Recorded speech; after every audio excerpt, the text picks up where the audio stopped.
Madam ए madam का जी? अरे कबले सुतले रहू हौ कटिया बिनिया करे के चला। का कोनी हरवा कि कटिया बिनिया तनी फिर से दोहराई तो बतिया। कैसन बोले रे? अरे हम कैसन बोलत है का? हमार बात सुनी पहले। कटिया बिनिया ना करब हम, सुनो तनी बात के। कटिया बिनिया ना करब हम, बड़का बाप के बिटिया हई। कटिया बिनिया ना करब हम, बड़का बाप के बिटिया हई। बुझनी बात के?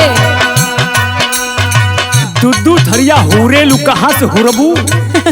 वो तो तू कमात हुआ तो खानी। कटिया बिनिया ना करबू ता। अच्छा कटिया बिनिया ना करबू ता। अच्छा। दुनो बेलवा घटबू ता। कटिया बिनिया ना करबू ता। दुनो बेलवा घटबू ता। कटिया बिनिया ना करबू ता। देखी नगद दे के लेके आइल हई आ तहरा के खरीद के लेके आइल हई, बुझनी? आ हमारा से काम धंधा के उम्मीद मत करब। सोच बोल ऐसा सोच हम तनको ना बोलम, हमार बात के सुनी। ऐसा मर्द ना हम हई। अच्छा मौगा बना में हमार हाथ लागी तहरा में। सुना हमार बात के। नैहर में ना खेते गईनी, हसुआ न कबहू उठैनी।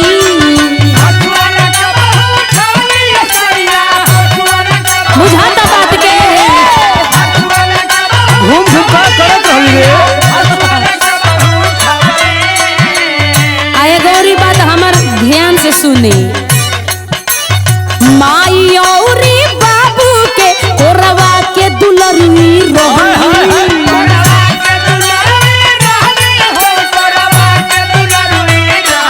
बुझली? अरे लगता बारू ऐसा।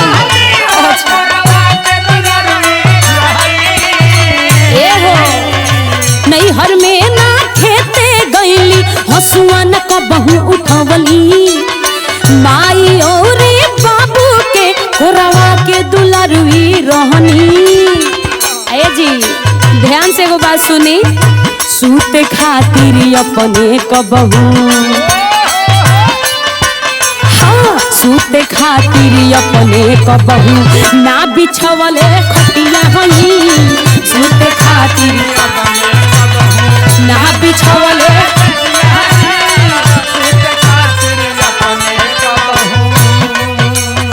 बुझा तनी बा? हमार बात ध्यान से सुन। आहो दिमाग खनकल ना बिहनाई भेजवा देब हम। ए जी तनी हमारा पर दया करी हई, फूल नियर देह मुरझा न जाई। बात सुन। आहो नमक रोटी चूरे जेवन मिलजुल के सब खाला।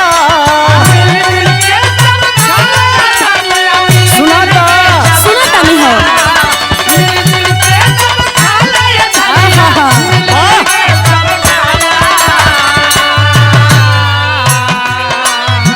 उठी सूती, हाँ उठी सूती हसुआ लेके खेतवा में सब जाला।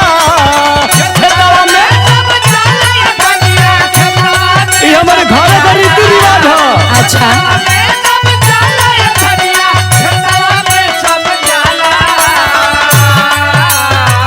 नमक रोटी चूरे जेवन मिलजुल के सब खाला। सूती उठी हसुआ लेके खेतवा में सब जाला। हाथ ना बटेबू ए गोरी। अच्छा हाँ बनिहारी खरीदी। हाथ ना बनिहारी बटेबू ए गोरी, मुहवा में गर्ग जबू का। हाथ ना बटेबू ए गोरी, मुहवा में गर्ग जबू का। हाथ ना बटेबू।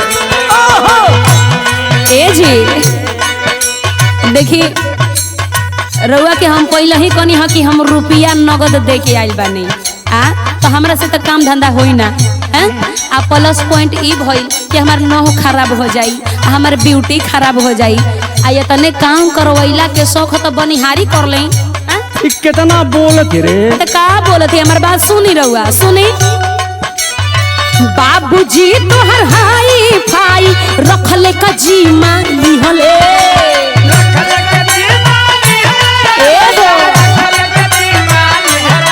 सुनो तनी तो कटिया बिरिया ना कर दी तू ना करे के पड़ी। एगो बात सुनी लाख रुपया भैया ये करा खातिर नगद दिहले ओ लाख रहली हाँ तो वही लाख हम आई जा गाड़ घिसिया खेते में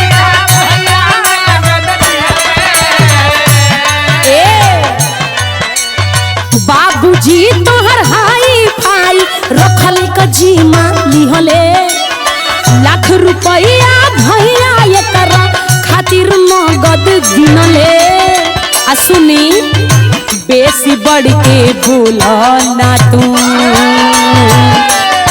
का कर बोल। बेसी बढ़ के बोला ना तू हम बड़ा खरकटिया हई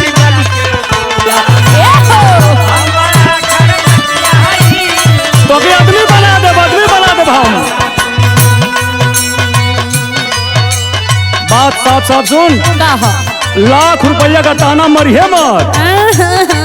बेनई ऑटो करवा के भेजवा दे। अच्छा तहर छतिया पर दाल दर देम बाबू ओना के मेहर नोट सुन बुझी सुन सुन का ह लाख रुपया के गोरिया ताना दिन तू मारा ताना मरिए मत। अच्छा का मारल बा कबर मारल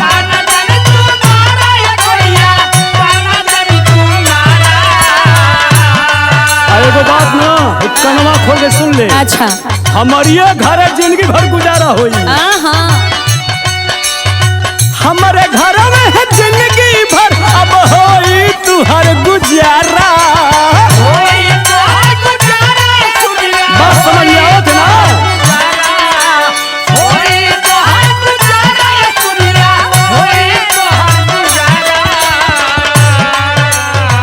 लाख रुपया के गोरिया ताना दिन तू मारा।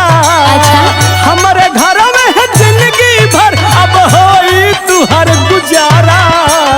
अच्छा हो एगो दया करा कौन चीज? कपड़ा पर कब चल खोजल कपड़ा पर कब चल खोजल बरवा सागर हो नचबूका। कपड़ा पर कब चल खोजल बरवा कहाँ बा? बरवा सागर हो नचबूका। कपड़ा पर कब चल हाउ गनवा सुनले है कि ना कौन रे दहेज दे के किनले बाणी तहरा के सजनवा महंग पड़ जाई बोलल महंग पड़ जाई। रत्ती भर ना महंग परी डेरौना घर के हई का कि हुक देम तो डेरा जाई हैं हमार बात कान खोल के सुनी बोल बोल बोल। सुनी चूल्हिया बर्तन सनिया पनिया हम ना करे जाई ए हो बुझनी अरे क्या करी रे तू करबा तार बहिनिया करी अरे मेकअप कई के रील बनाइब इंस्टाग्राम चलाई जी हीरोइन बनब हीरोइन करे ये कुल कर भी तू। अरे नकिया हमर कटा जाई रे ना हो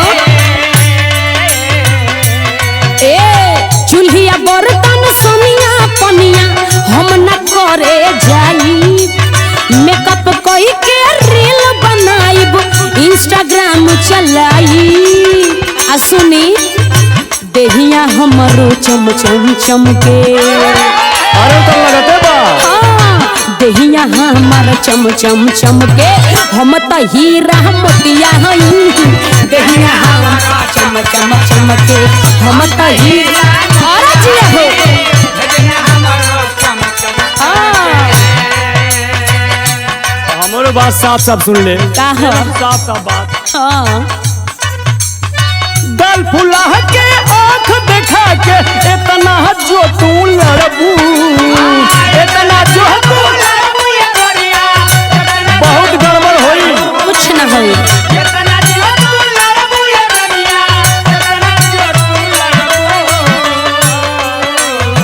मेकअप सब बिगड़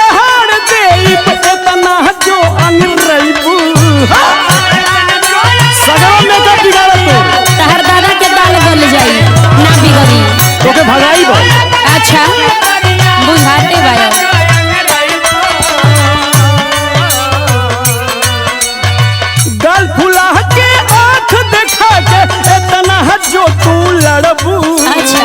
मेकअप हम भी गहार देबू इतना जो अनिर रहबू जे के मयंक सीबी शर्मा जे के मयंक सीबी शर्मा हाँ। से तू बस गल दबू का